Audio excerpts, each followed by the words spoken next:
कई बार ऐसा होता है कि परिवार में कुछ लोग आपका सपोर्ट सिस्टम बने रहते हैं, तो वहीं कुछ सदस्य आपकी अक्सर आलोचना भी करते रहते हैं। कई बार ऐसे लोगों में आपके शिक्षक, दूर के रिश्तेदार, दोस्त और माता पिता भी शामिल होते हैं। ये सारे रिश्ते इतने नाजुक होते हैं कि आप उस आलोचना का जवाब नहीं दे पाते, क्योंकि इससे या तो रिश्ते में खटास आ जाएगी या फिर आपको बदतमीज समझा जाएगा।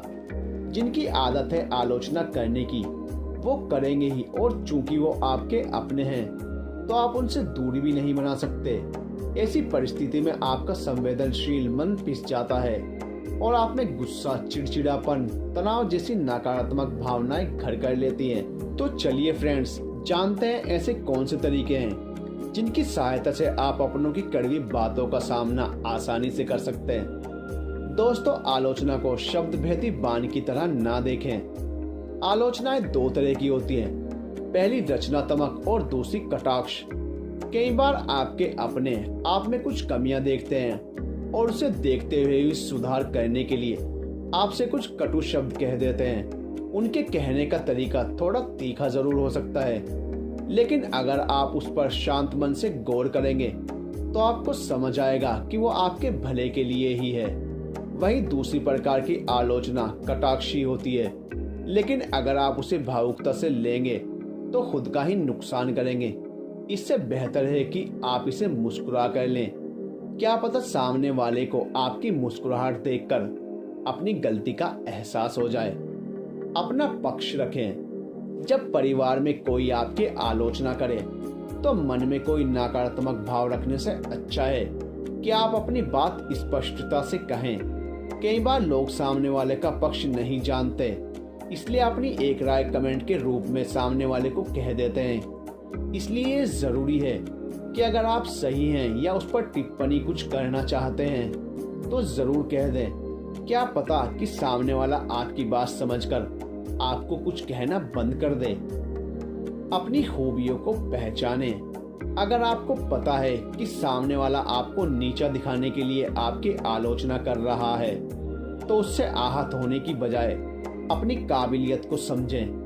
कई बार सामने वाला केवल आपकी बाहरी चीजों को देखकर ही आपका आकलन कर लेता है, लेकिन ये केवल आपको ही पता होता है कि आप उससे कहीं बढ़कर हैं। ऐसी परिस्थिति से निपटने के लिए आपका आत्मविश्वास आपकी मदद करता है, और आत्मविश्वास तभी आ पाएगा जब आप जानेंगे कि आपकी वास्तविक खूबियां क्या हैं और खामियां क्या हैं। इससे आप समझ भी पाएंगे कि सामने वाला कहाँ गलत है और आप कहाँ पर सही हैं।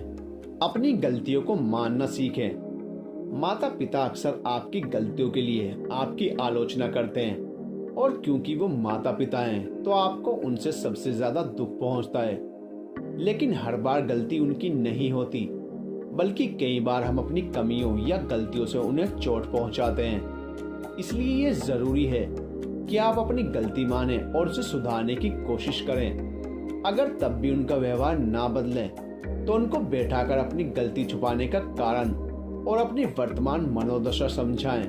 उन्हें अपना दुश्मन समझने से बेहतर है कि चीजों को सुधारने की कोशिश करें, और अगर तब भी चीजें मन मुताबिक ना हो तो उनकी बातों को दिल से ना लगाएं। वो भले ही ना समझ में ऐसा कर रहे हों, लेकिन उनसे अधिक आपका हित कोई नहीं चाहता होगा। अगर तारीफ सुनना पसंद है तो आलोचना सुनने की क्षमता भी विकसित करें। कई बार ऐसा होता है कि हम अपनी तारीफ तो खुले मन से सुन लेते हैं, लेकिन अपनी आलोचना नहीं सुन पाते।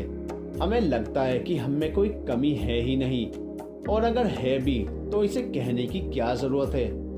आपका यह व्यवहार नकारात्मक है, क्योंकि अगर सामने वाला आपकी तारीफ और आलोचना दोनों करता है तो साफ है कि उसकी मंशा खराब नहीं है। वो बस आपको आपकी कमियां बताना चाहता है, जिसे आपको सकारात्मक रूप से लेना चाहिए और उस पर काम करना चाहिए।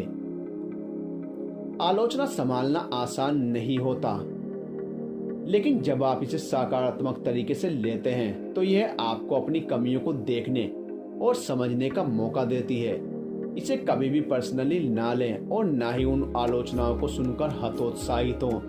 हमेशा अपनी मन की शांति को महत्व दें और हर आलोचना पर ध्यान ना दें। वो लोग जो आपके जीवन में अहम भूमिका निभाते हैं और आपका हित चाहते हैं। केवल उनकी आलोचना ही आपके लिए मायने रखनी चाहिए। हालांकि ऐसी स्थिति से निपटने का सबका तरीका अलग होता है। आप ऐसी परिस्थिति में क्या करते हैं, हमें कमेंट करके जरूर बताइए। तो दोस्तों, ये थे कुछ तरीके जिनकी मदद से आप अपनों की कड़वी बातों से आसानी से निपट सकते हैं। दोस्तों, कैसी लगी आपको हमारी ये वीडियो, हमें कमेंट करके ज़रूर बताइए। और अगर आपको हमारी वीडियो अच्छी लगती है तो प्लीज़ हमारे चैनल को सब्सक्राइब कीजिए, वीडियो को अपने फ्रेंड्स के साथ शेयर कीजिए। मिलते हैं नेक्स्ट वीडियो में, तब तक के लिए गुड बाय।